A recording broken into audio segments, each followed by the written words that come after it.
Dr. Joaci Góes para ocupar o seu lugar à nossa mesa.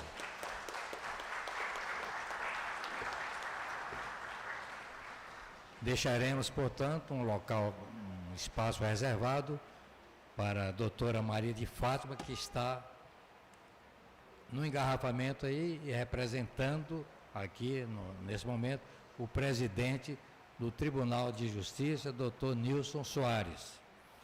Dando prosseguimento, convido o nosso secretário de Segurança Pública, senhor Ricardo Mandarino, para ocupar o lugar à nossa mesa.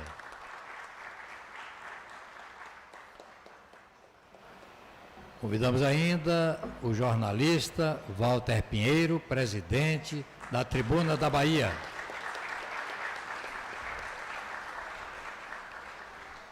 Coronel Aviador Marcelo Borges da Costa, comandante da Base Aérea de Salvador.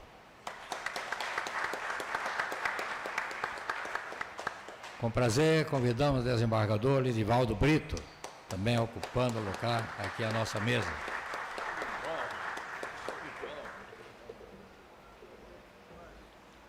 Convidamos o doutor Roberto Sá Menezes, ex-presidente da Santa Casa da Bahia.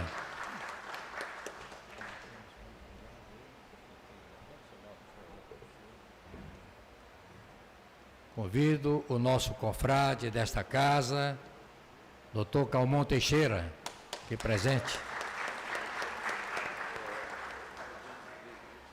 Convidamos também a doutora juíza de Direito, doutora Lívia Andrade, do Tribunal de Justiça. Doutora Lívia.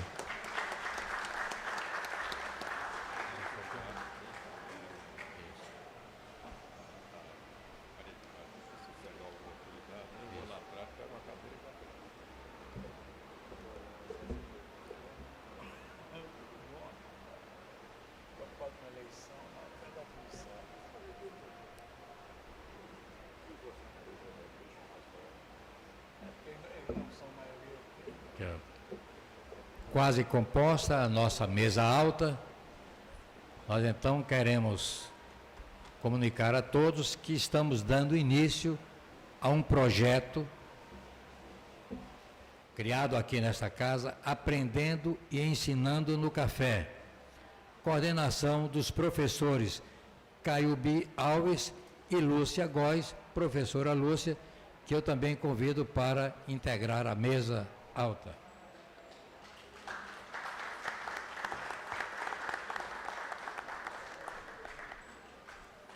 Professora Lúcia e professor Caiubi, aqui presentes, são, portanto, os idealizadores do projeto Aprendendo e Ensinando no Café. Coordenação de ambos. Pois bem, para esta tarde, será o palestrante, o presidente Joaci Góes, presidente desta casa, que irá traçar um perfil para nós com a palestra intitulada Revisitando a Independência do Brasil na Bahia. Então, composta a mesa, eu já devolvo, portanto, a palavra ao presidente Joaci.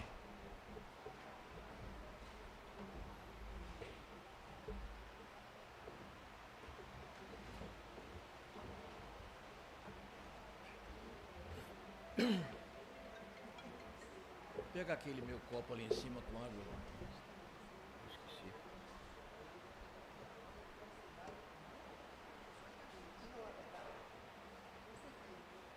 Boa tarde a todos. Eu cumprimento cada um dos eminentes membros desta mesa, aqui já mencionados.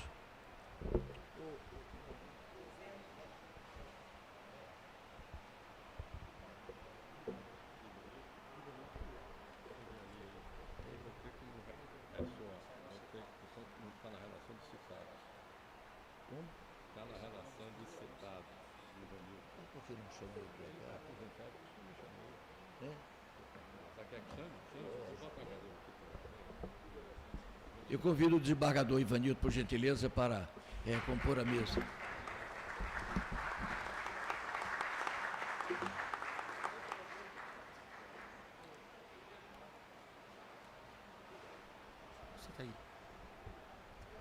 Está vindo a cadeira.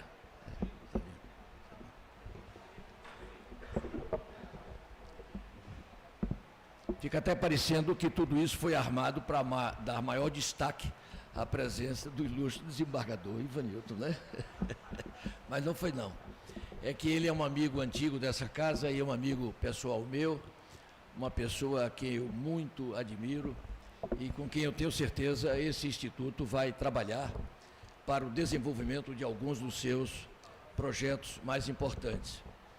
E, oportunamente, o nosso mestre de cerimônia fará o destaque devido de tantas personalidades ilustres que aqui se encontram, para que não percamos mais tempo em tratarmos, num prazo razoável, o tema importante da nossa exposição de hoje, que é revisitando o 2 de julho.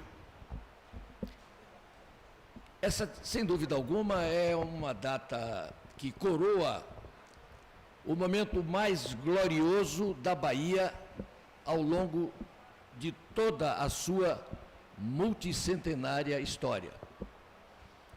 Desgraçadamente, porém, nós observamos que essa é uma data que, entre nós, ganhou um caráter festivo de largo, sendo que me impressiona o modo como pessoas de nível superior, não aqueles que são historiadores, mas pessoas de nível superior nos diferentes domínios, o conhecimento extremamente pobre que essas pessoas têm a respeito do significado dessa data baiana para a história do Brasil e até como reflexo final para a história do mundo.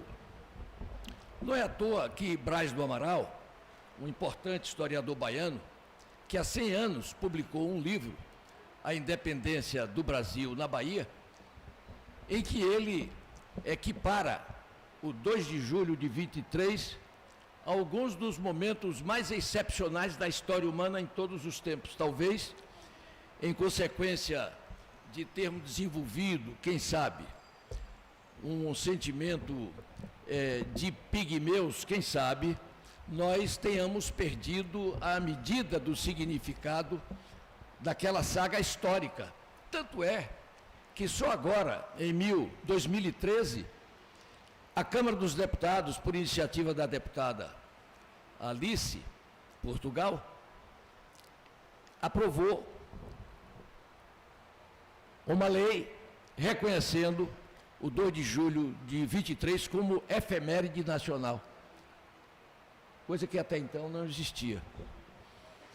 Devo dizer que o fato de ser leigo em história e estar aqui falando diante de tantos historiadores notáveis que eu vejo aqui à minha frente, é apenas uma demonstração do quanto eu entendo que o cidadão comum deve sim mergulhar neste assunto, porque ele importa sobremodo para, quem sabe, o desenvolvimento da Bahia, a restauração do prestígio da Bahia e até para colaborar de modo decisivo no avanço do Brasil.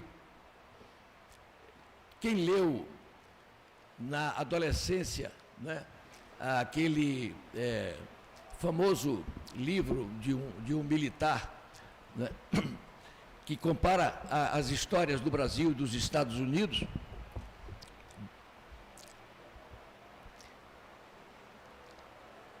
quando nos perguntamos por que o Brasil iniciou sua colonização no século XVI, praticamente 100 anos antes dos Estados Unidos, ficou tão atrás, né, no desenvolvimento americano, né, porque os Estados Unidos, de fato, iniciaram a colonização, teve a sua colonização 100 anos depois da colonização do Brasil. O livro Bandeirantes e Pioneiros, de Viana Mug, explica e dá essas razões. Mas, antes de chegarmos ao 2 de julho, eu queria lembrar aos senhores que a Bahia foi palco de um dos mais importantes episódios para o desenvolvimento econômico da humanidade, que foi a abertura dos portos para as nações amigas. Em primeiro lugar, e disso os historiadores hoje já sabem, mas Braz do Amaral, há 100 anos, ainda não sabia. Nós ficamos sabendo, sobretudo, depois dos estudos excepcionais que foram realizados na Inglaterra e em Portugal pelo nosso saudoso Luiz Henrique Dias Tavares. E a partir de quando nós ficamos sabendo que, diferentemente do que se acreditava, até 100 anos depois do 2 de julho, como está lá na obra do Braz do Amaral, D. João VI, quando proclamou aqui a abertura dos portos, ele não o fez porque pressionado por intelectuais da Bahia, particularmente o Visconde de Cairu, que de fato o pressionou. Mas só que o Visconde do Cairu não sabia de uma coisa que o D. João VI, que era um político extremamente esperto, sabia. Antes de deixar Portugal sob a proteção da Marinha Britânica para proteger a saída do rei e de toda a sua corte para o Brasil, com suas esquadras, a Inglaterra, que tem com Portugal o mais antigo tratado de colaboração de todos os tempos. Começou no século XIV, em 1383, e vigora até hoje. Mas D. João VI, que era conhecido pela esperteza extraordinária, relutava e vacilava perante Napoleão Bonaparte em cumprir o que havia prometido a Napoleão de integrar o bloqueio continental. E a Inglaterra de olho em Portugal, uma situação delicada.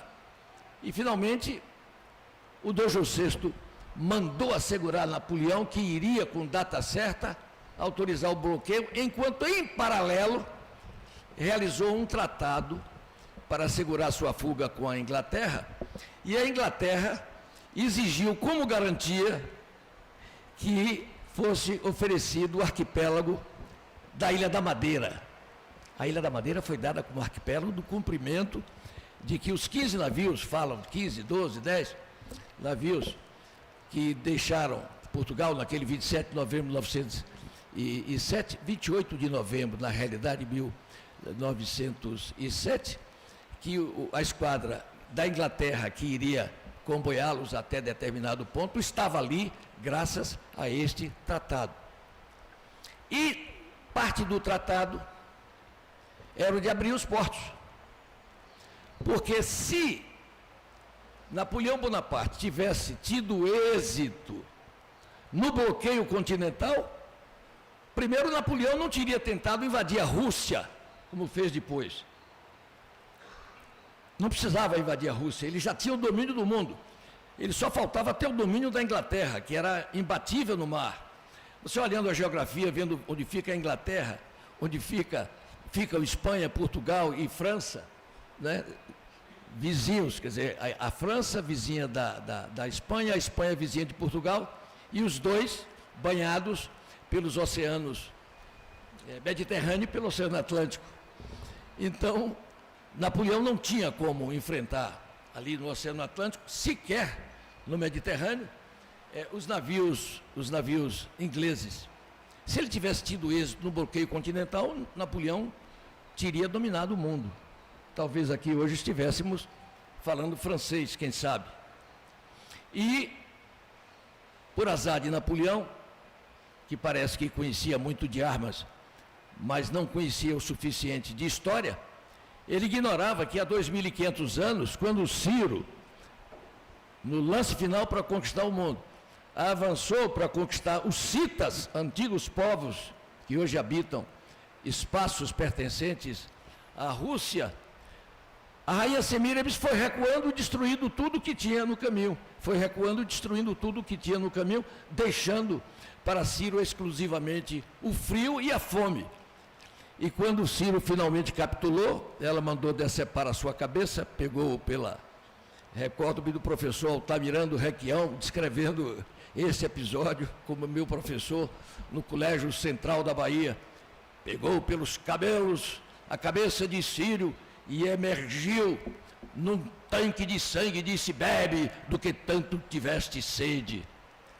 E, portanto, o general Inverno se afirmou aí, destruindo Ciro, como veio destruir depois Napoleão Bonaparte. E como veio destruir depois o Hitler. Em junho de 1942, organizou o maior exército que a humanidade até hoje tem conhecimento. 3 milhões de soldados. Nunca até hoje alguém viu coisa deste naipe. E ele tinha Blitzkrieg. Ele tinha uma velocidade que Napoleão não podia dispor, porque não existia ainda a Força Aérea. Você vê o seguinte, o nosso jovem comandante aí da base aérea, né? Você vê, é o mais jovem comandante da Força Aérea que já passou aqui na Bahia, entendeu? Eu até fico achando que ele é peixinho lá das Forças Aéreas, porque ele só tem idade de ser tenente, entendeu? Olha ali. No entanto, é um oficial tão graduado que vai cumprir missão a partir de janeiro em Israel. Mas ele conquistou a Bahia de tal sorte que os baianos estão se articulando para impor que ele cumpra essa missão lá em Israel, mas home office, a partir daqui da Bahia. Não sabemos se isso será possível. E eu aproveito esse pequeno, essa brincadeira para pedir à notável desembargadora da Bahia, Fátima Carvalho, que aqui chega, ela foi vítima do trânsito, e aqui vem sentar-se ali naquela mesa do centro, por gentileza, representando o Tribunal de Justiça da Bahia, a pessoa do seu presidente, Nilson Castelo Branco, lá no centro.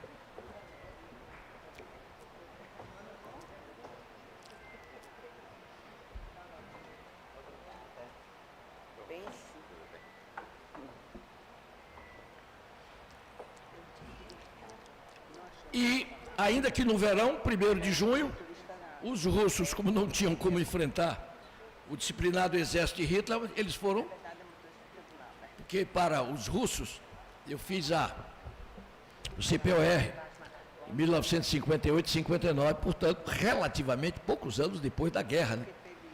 E as experiências estavam muito frescas. A filosofia dos aliados, os russos foram aliados. O professor Gurgel, que aqui está, doutor lá pela Universidade de Moscou, fala russo muito bem, e ele não vai achar, a não ser que ele queira fazer a defesa em russo, eu vou contestar em russo também, mas aí ninguém vai entender, vai ficar por isso mesmo. Então, eu aprendi no Exército o seguinte, a norma dos americanos: percamos 10 tanques, se necessário for, para salvar um soldado. E os russos eram diferentes. Percamos 10 soldados, se necessário for, para salvar um tanque. E isso não é questão de Guerra Fria, é um elemento factual. O desprezo pela vida humana, historicamente, daquela região da Rússia é uma coisa fenomenal. O sofrimento dos ucranianos durante o governo de Stalin foi igual ou maior do que o Holocausto de Hitler em cima dos judeus. Essas verdades vêm emergindo ultimamente com muita força, e eu trato desse assunto em profundidade no livro que devo lançar ainda no mês de agosto, cujo título define o seu conteúdo: Esquerdas e Direitas, a superioridade da sociedade aberta. Não quero, portanto, antecipar. Então,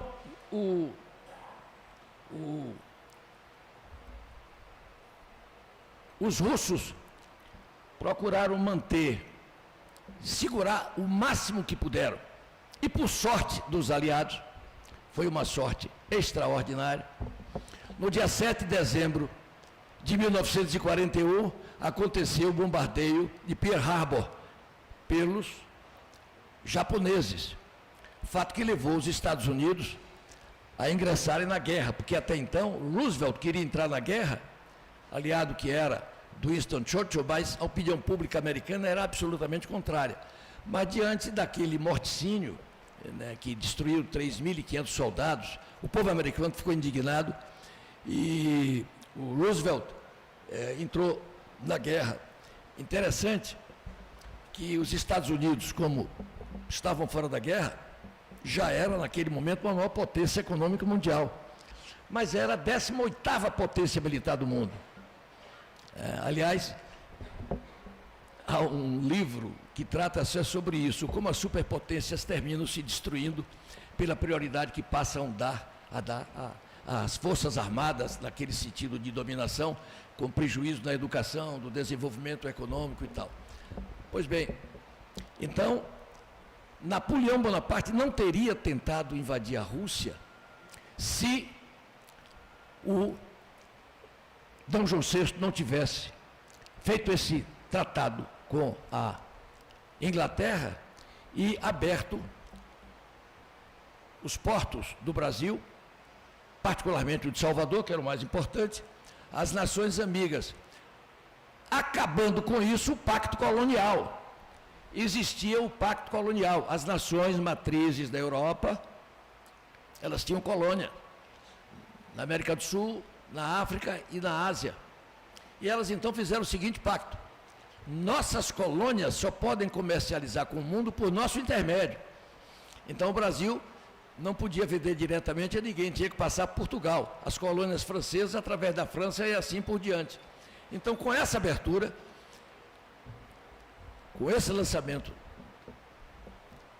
da abertura dos portos para as nações amigas, com prioridade para os ingleses, Napoleão Bonaparte se viu sem possibilidade de dominar o mundo a partir dali.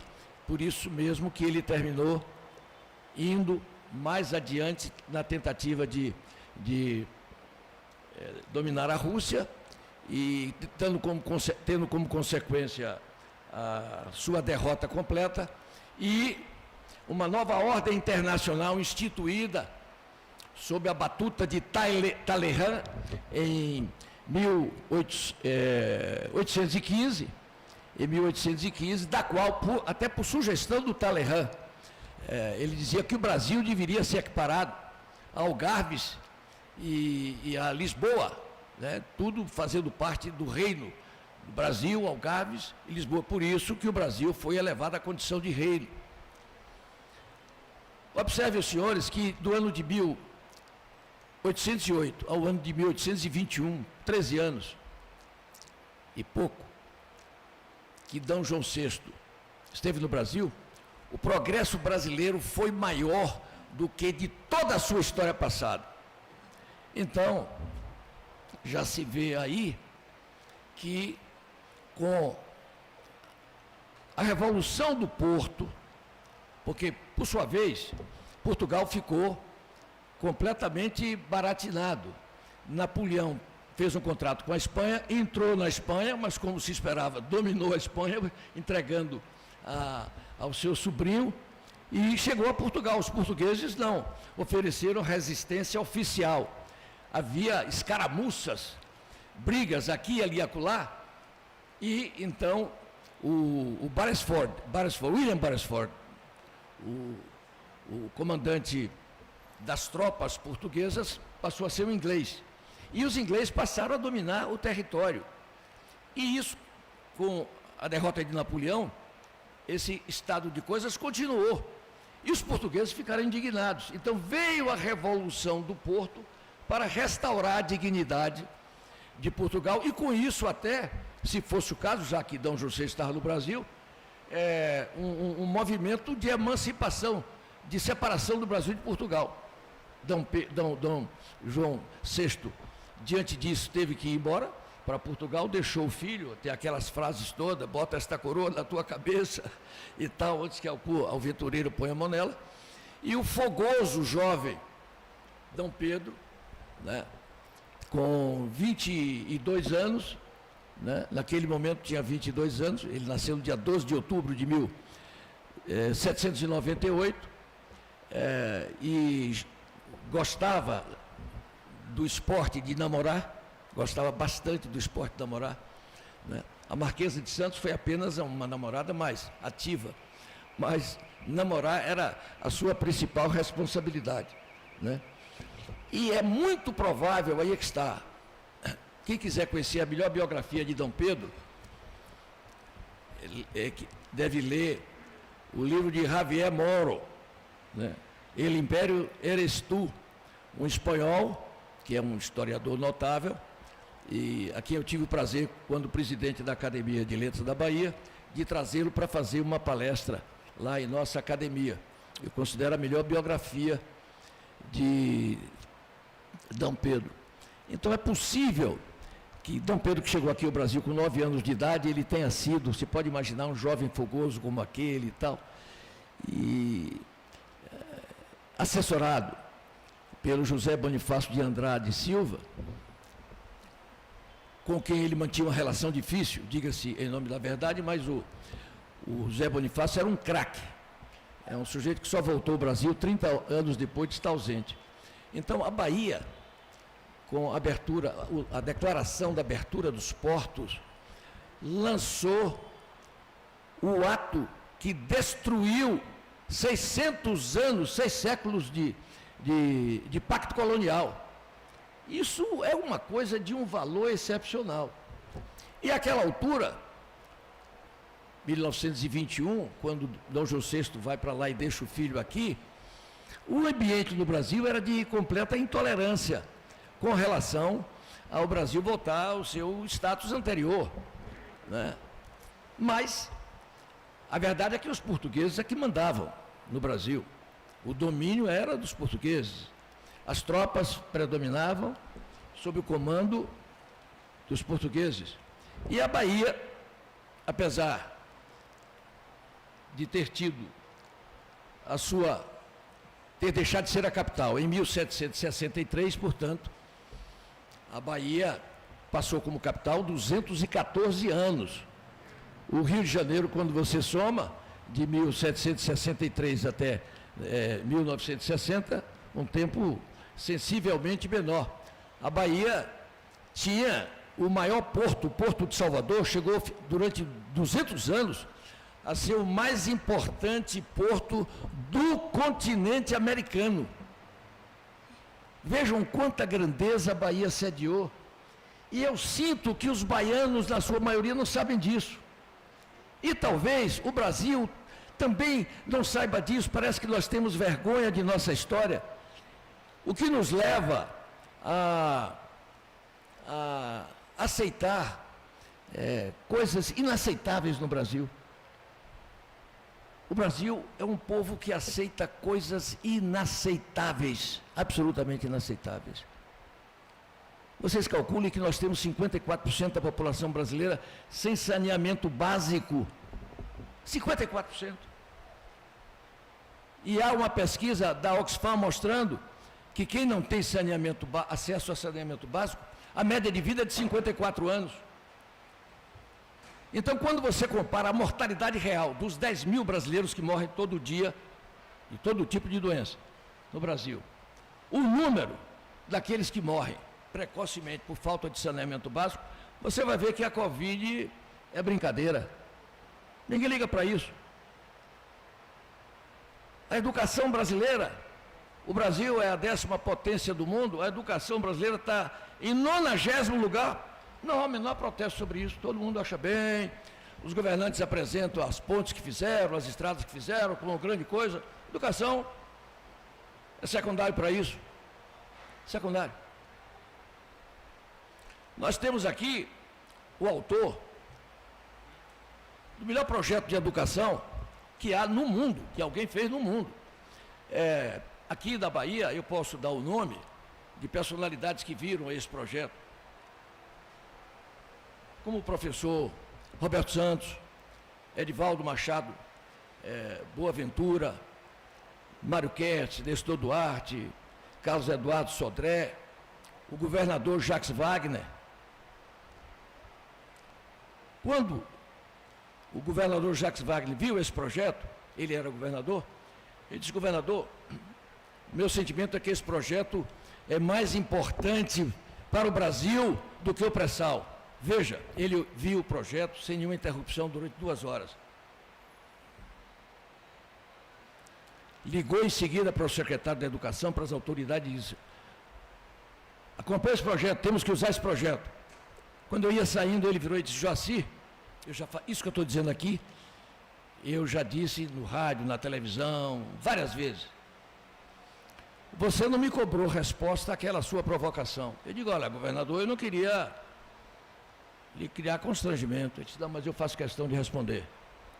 Esse projeto é mais importante para o Brasil do que o pré-sal. Então lá vem o secretário da Educação conversar conosco. E na presença de João Leão, por exemplo, eu estou citando João Leão, porque poderia citar, Walter Pinheiro também conhece o projeto, que está aqui sentado à mesa, muitas outras pessoas. O secretário da Educação, Oswaldo Barreto, disse, olha, eu estou convencido da grandeza do projeto, mas o sindicato dos professores é contra, porque isso enfraquece o movimento reivindicatório da classe. Isso é de uma vergonha monumental. Então, meus amigos, a vantagem de você, aliás, quem me conhece sabe, e mais ainda, que participou comigo dessa luta, a época um pouco mais jovem do que hoje, repórter, brioso da Tribuna da Bahia, hoje secretário de Educação, Ricardo Mandarino, que aqui está, aqui na intimidade eu só chamo de Eliot Ness, na intimidade, né? Ele viu o desassombro com que a Tribuna da Bahia enfrentava a intolerância aqui. Então, isso é uma barbaridade. Quer dizer, quando pessoas da elite como nós ouvem um político dizer, vamos fazer a distribuição de renda, sem distribuir antes a educação, a pessoa está mentindo. Não é possível você distribuir educação na sociedade do conhecimento sem antes você distribuir riqueza material, sem que antes você distribua educação. Não é possível. E é impressionante como a sociedade brasileira não reage a isso. No ano 2000, a Alemanha perdeu 1 ponto na comparação internacional, foi uma convocação do Congresso para se vir. A Alemanha, que estava na liderança, perdeu 1 ponto. Aqui, a gente, no Brasil, é o país de pior educação da América, do continente americano. E, desgraça nossa, a Bahia tem hoje a pior educação do Brasil. Entendeu? Esse é um fato que não sou eu que estou dizendo, é um fato que é constatado aí. E está tudo bem, está tudo bem. Aqui na Bahia, que é a terra onde nós estamos, nós temos 15 milhões e meio de habitantes, 60% da população não tem saneamento básico. São 9 milhões. Em números absolutos, a Bahia tem o maior número de pessoas sem saneamento básico, mais do que São Paulo, que tem 45 milhões de habitantes, 3 vezes mais do que a Bahia. Está tudo bem? Não, não está tudo bem, está tudo muito ruim. Então, essa revisitação que nós estamos fazendo, e vamos fazer assim até o próximo 2 de abril, ainda hoje, ao sair daqui, não sei se... o Cássio está ali o Cássio, está ali, ele é parte desse. Está ali o outro, Marcelo também é parte desse esforço. Mas outras personalidades que não estão aqui, não queremos mencionar, estamos aqui, vamos nos reunir formalmente lá em nossa casa, e pessoas de todas as áreas, para não dizer que é de um grupo, é pessoa, gente que pertence a este atual governo, gente que pertence a candidatos que aspiram para outras direções, para a gente organizar da maneira mais adequada possível, para que os baianos se conscientizem da importância do bicentenário do 2 de julho e façamos desse conhecimento coletivo dos baianos a plataforma para o reconhecimento nacional. Professor Nelson Cerqueira, meu querido amigo aqui presente, colega da Academia de Letras da Bahia, a quem eu distingo com a classificação do mais vitorioso bolsista brasileiro de todos os tempos. Eu 35 anos de bolsista internacional nos Estados Unidos, na França, na Inglaterra, na Alemanha, na Rússia, não é pouca coisa. Até que ele, nos Estados Unidos, foi noivar uma moça que era descendente direta daquele James, lá famoso. E o futuro sogro disse, estudante aqui em minha casa, já com essa idade de 40 anos, etc., não dá, você tem que trabalhar, e etc. Foi aí que ele passou a trabalhar, o Nelson Sequeira. Mas é uma brincadeira que eu faço com ele, porque a quem eu tive o prazer de recepcionar em seu ingresso na Academia de Letras da Bahia, é possivelmente um dos maiores poliglotas do Brasil, é uma escola, de fato, um polímata da maior qualidade e uma figura de qualidades humanas absolutamente invejáveis. Então, na retrospectiva, nós assistimos aqui na Bahia, na luta, eu até brincando com o meu querido amigo Marcelo Borges, o comandante da base aérea, que a aeronáutica brasileira é muito esperta. Esse Santos Dumont é muito esperto. Deixou para nascer 50 anos depois da independência do Brasil na Bahia. Mas já tinha brigadeiro naquele tempo. O brigadeiro não era o brigadeiro de hoje, era o brigadeiro que disputava em terra. Mas então você veja o seguinte, a Polícia Militar, está aqui o tenente-coronel da Bahia, teve uma participação enorme, apesar dela necessariamente estar dividida, porque uma parte estava sob o comando de portugueses, a outra parte se rebelou. Mas quando você examina o panorama global e aquele desfecho, você verifica que foi um projeto comum. Isso, vamos chegar lá. Um projeto comum que permitiu aos baianos saírem vitoriosos. Porque além da quantidade do contingente militar ser sensivelmente maior do que a dos brasileiros, as suas armas eram mais modernas. E o Madeira de Melo recebia ajuda direta de Portugal, onde D. João VI estava sempre na corda bamba, né?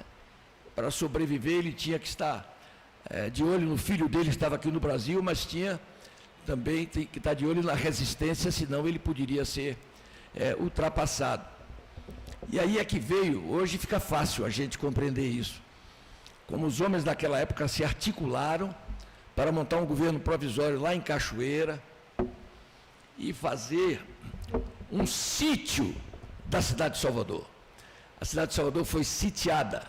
Quem conhece Salvador está numa península.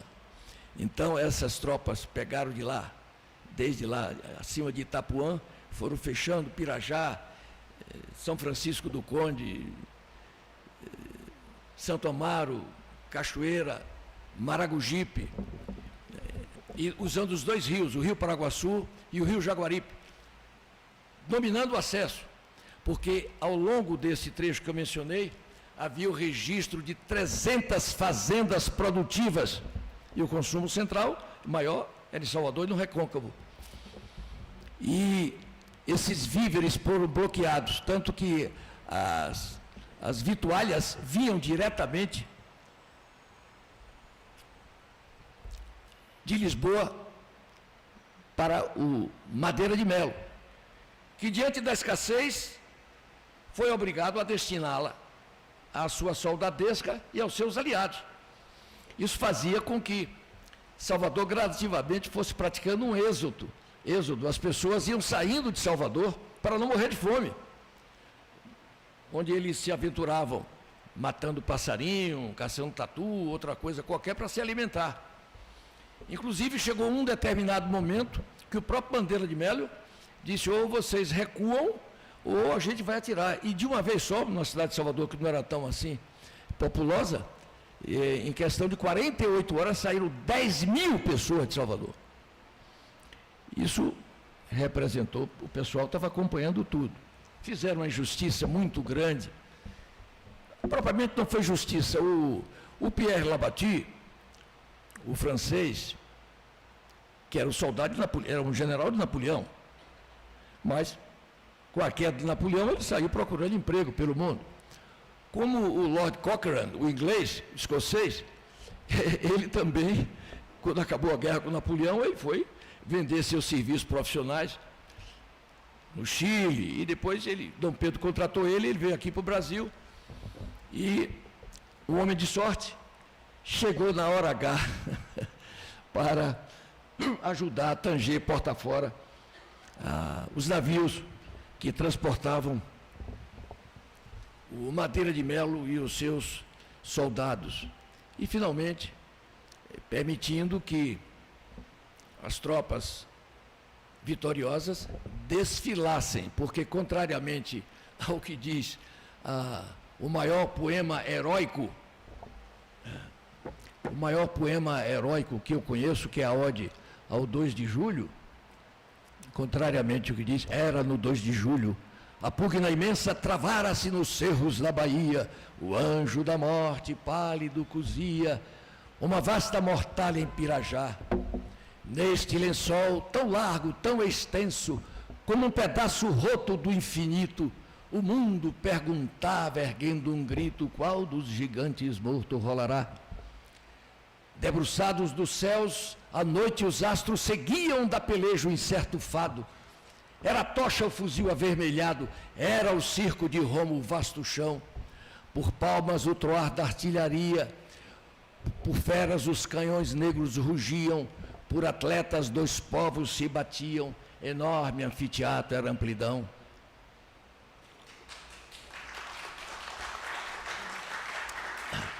Já que eu fui até aqui, eu termino. Não eram dois povos que abalavam naquele instante o solo ensanguentado. Era o porvir diante do passado, a liberdade em face à escravidão. Era a luta da águia e do abutre, o pugilato da razão contra o erro, o duelo das trevas e do clarão. No entanto, a luta recrescia indômita, e as bandeiras, como águias eriçadas, se abismavam com as asas desdobradas na selva escura da fumaça atroz. Tonto de espanto, cego de metralha, o arcanjo do triunfo vacilava, e a glória desgrenhada acalentava o cadáver sangrento dos heróis. Mas quando a branca estrela matutina surgiu do espaço, e as brisas forasteiras, nos verdes leques das gentis palmeiras, foram cantar os hinos do arrebol, lá do campo deserto da batalha, uma voz se elevou clara e divina: eras tu, liberdade peregrina, esposa do porvir, noiva do sol. Eras tu que com os dedos ensopados no sangue dos avós mortos na guerra, livre sagravas a Colômbia a terra, sagravas livre a nova geração. Eras tu que erguias, subida na pirâmide, formada pelos mortos de cabrito, um pedaço de gládio no infinito, um trapo de bandeira na amplidão. Aplauso para o poeta Castro Alves.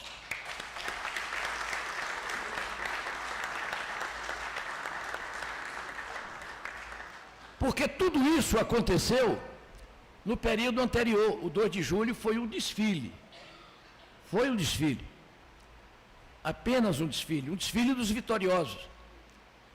Enquanto o Madeira de Melo saía mar afora, e ainda o Cochrane aplicou umas duas saraivadas, e dois navios tiveram que dar uma parada aí em Sergipe para fazer reparos e seguir adiante.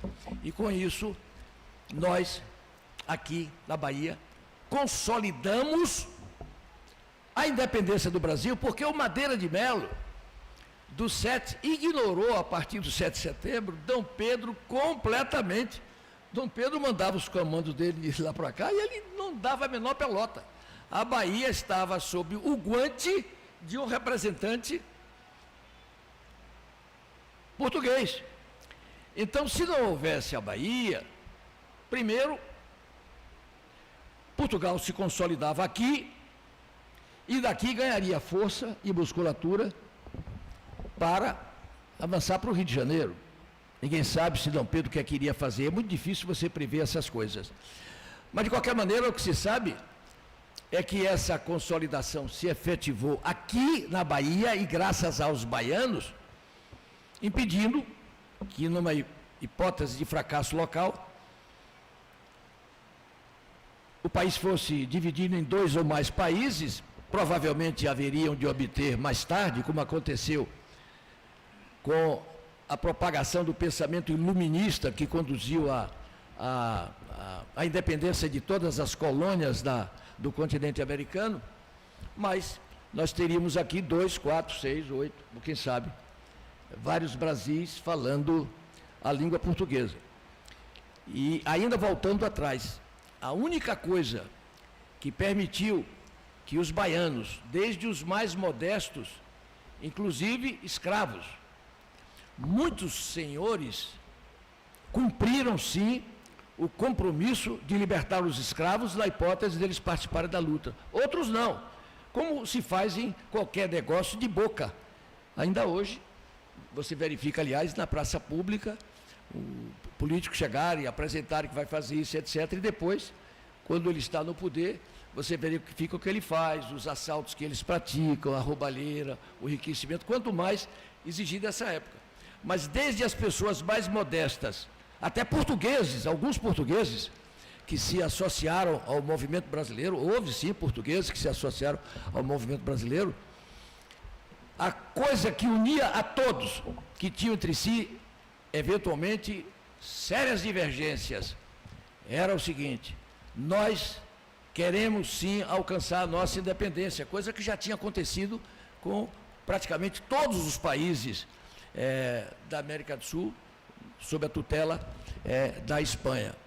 Portanto, revisitar o 2 de julho é algo de fundamental importância para brasileiros em geral e para baianos em particular, no sentido de que nós nos unamos, na minha modesta opinião, em torno de um objetivo muito simples: educação de qualidade para todos, absoluta qualidade para todos. O desenvolvimento da percepção de que um menino da favela tanto pode vir a ser um marginal, quanto pode vir a ser uma figura notável na vida brasileira, na medida em que ele for usado como o recipiendário de valores negativos ou de valores altamente construtivos.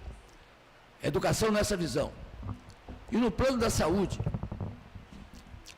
ainda que viesse a custar, e não custará, fechar hospitais e proibir a prática da medicina. Não estou propondo isso. O que eu digo é que entre um povo com acesso a saneamento básico, sem médicos, e um povo sem saneamento básico e com muitos hospitais e muitos médicos, o povo que tiver acesso à vacina coletiva e a saneamento básico terá uma saúde melhor do que o povo que tem hospitais, tem médicos, mas não tem acesso à saúde, a saneamento básico. E como elite, sabermos que na hora de votar, a maioria da população brasileira não leva em conta esses dados que nós estamos colocando aqui. E dizer que nós, como membros da elite, nós temos o dever de não cansar a voz, como eu venho fazendo, e não é de agora, há muito tempo. O problema brasileiro se reduz a este binômio. A corrupção que nós temos no Brasil decorre da péssima, a tolerância, sobretudo com a corrupção, da má qualidade da nossa educação. O problema de saúde que nós temos no Brasil decorre, sobretudo, da precariedade do nosso saneamento básico. Portanto, meus queridos amigos, com os meus agradecimentos a toda essa pleiade notável já aqui mencionada, de representantes de tantos e distintos setores da sociedade, vejo aqui tantas personalidades que eu proponho que esse auditório seja confundido com a própria mesa, porque nós teríamos que fazer uma mesa multicircular para abrigar tantas pessoas notáveis que aqui estão, que os meus amigos vão, pelo menos, me perdoar que cite, senão ele me puxa a orelha quando eu chegar em casa. Meu irmão mais velho, Jefferson, que ali está, e o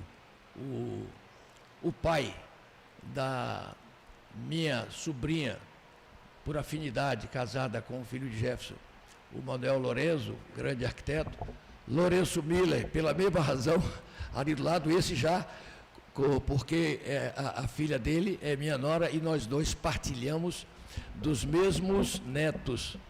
E dizer, meu caro Nelson Carvalho, que por seu intermédio, que hoje é o maior comendador da Bahia, viu, desembargador Lidivaldo Brito? O médico dele está dizendo que a estrutura óssea dele não suporta as medalhas, viu, doutora Lídia? Então, ele faz um programa, ele coloca um grupo de medalhas no evento, bota no outro, etc., porque a estrutura óssea dele já não suporta o peso. Aliás, o desembargador Baltazar, acho que está meio até intrigado com ele, porque não sei por que não veio aqui hoje, porque os dois estão numa disputa séria para ver quem é que acumula mais medalhas. E dizer aqui o seguinte, ele não marcou data ainda, mas o desembargador Lidivaldo Brito, que é, até onde eu conheço, o maior historiador brasileiro sobre a evolução do processo de aceitação das religiões de matriz africanas, ele está fazendo um estudo, meu caro Caiubi, que vai ser objeto do seu interesse e da minha prima aqui, Lúcia Góes, para falar nesse nosso programa, que é o estudo que ele está fazendo da participação dos desembargadores da Bahia, no 2 de julho de 23. E lembrar aqui aos senhores que Salvador é um espaço tão notável que é preciso a gente repetir isso. Salvador é a sede do poder de origem europeia mais antigo do continente americano. Chegou o Tomé de Souza aqui em 1549. Não tem Canadá, não tem Estados Unidos, não tem nada. O Tribunal de Justiça aqui da Bahia, fundado em 1610, é o mais antigo do continente americano. O Mosteiro de São Bento, de 1582, quando o Brasil estava sob o domínio da Espanha, em razão da morte de Dom Sebastião, né, na Batalha de Alcácer Quibir, no dia 4 de agosto de 1577, ele não deixou herdeiros, então ficou com a coroa portuguesa, meu caro Fred. Eu não posso deixar aqui também de prestar homenagem a um professor de muitos de nós, mas foi meu também, o professor Antônio Luiz Machado Neto. E o professor Fred Machado Neto é filho dele, é um dos dois filhos dele. Machado Neto morreu aos 47 anos de idade. Foi, sem dúvida alguma, um dos maiores intelectuais da Bahia em todos os tempos, sem dúvida alguma, um dos maiores intelectuais e juiz-filósofos brasileiros do século XX. Durante o processo de fundação do Tribunal de Justiça da Bahia, quem veio ajudar a trabalhar aqui, que deixou Portugal em 1609, ele deixou em Portugal o seu filhinho, que só viria se juntar a ele em 1614. Sabe como era o nome do moleque?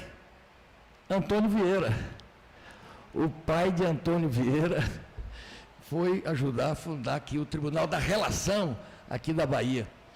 A Bahia de Todos os Santos, que foi identificada pela primeira vez por europeu e cartografada por Américo Vespúcio, durante a expedição de Gaspar de Lemos. Ele antes já tinha entrado lá no dia 4 de outubro, tinha entrado lá no Rio, deram o nome de São Francisco, porque era o dia de São Francisco. E aqui, quando eles chegaram, no dia 1º de novembro de 1501, eles deram o nome de Bahia de Todos os Santos. Esse camarada, chamado Américo Vespúcio, não tinha grande importância, não. Apenas o seu nome Américo deu o nome ao continente americano. a nossa freguesia religiosa de primaz do Brasil, a Arquidiocese de Salvador, compreendia um espaço geográfico que nenhuma religião até hoje, em qualquer lugar do mundo, abrangeu de tanto tamanho. Porque era todo o continente americano e o continente africano.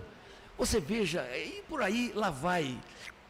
As coisas da Bahia, grandiosas da Bahia, a gente passa por cima disso com uma indiferença extraordinária. Portanto, eu quero destinar este outono da minha vida a assumir atitudes que, sem nenhuma preocupação de serem simpáticas ou não às pessoas de um modo geral, mas eu fico com a minha consciência livre de que eu estou dizendo a verdade como eu a sinto, como eu a percebo.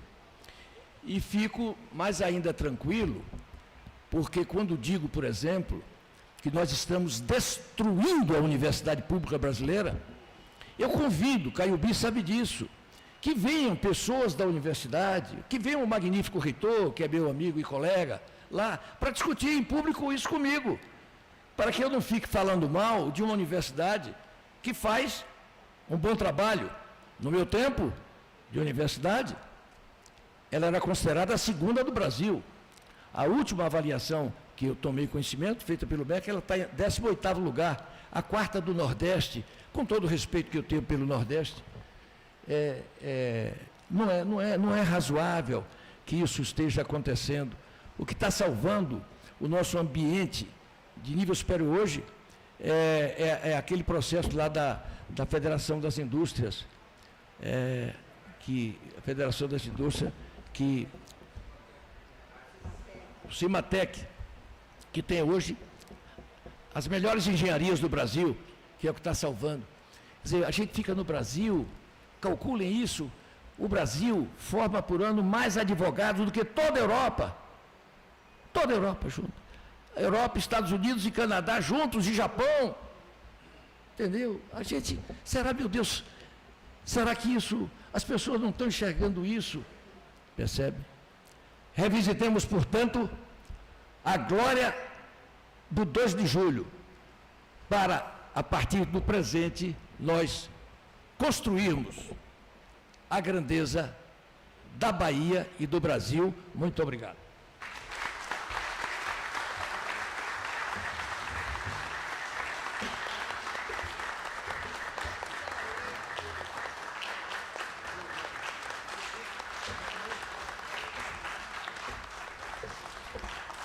E assim, senhoras e senhores, participamos da palestra Revisitando e Ensinando no Café, com a palestra Revisitando a Independência do Brasil.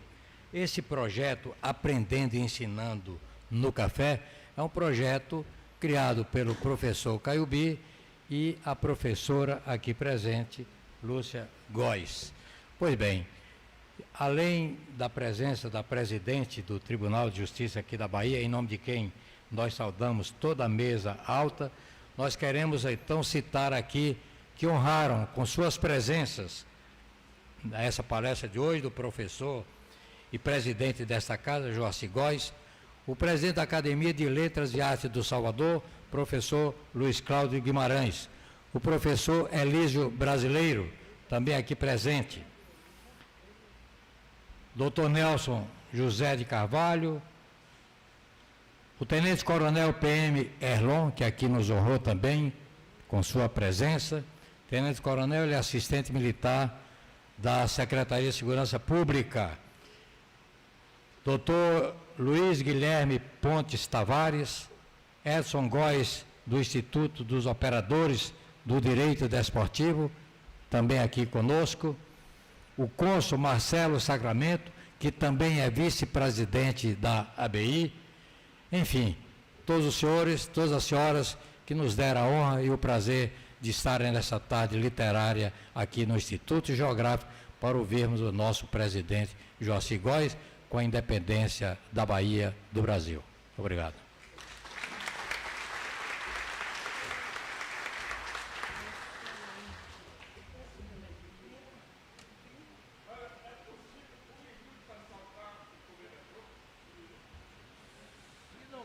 você derruba a casa, então o que eu vou fazer? Pode. Olha, Aqui, ó. a palestra é de um alcance impressionante. Mas só tendo o cérebro da riqueza que tem o comendador Joaci Góes e a memória para deixar todos nós aqui. Tenho certeza que tem a unanimidade daquilo que eu estou dizendo de todos com relação. Para fazer uma coisa tão bonita e mais que isso. Importante para ouvirmos, porque ele foi buscar o mundo. Olha, Deus lhe dê, além das 54 anos que tem, mais uns 100 ou 200 anos. Parabéns.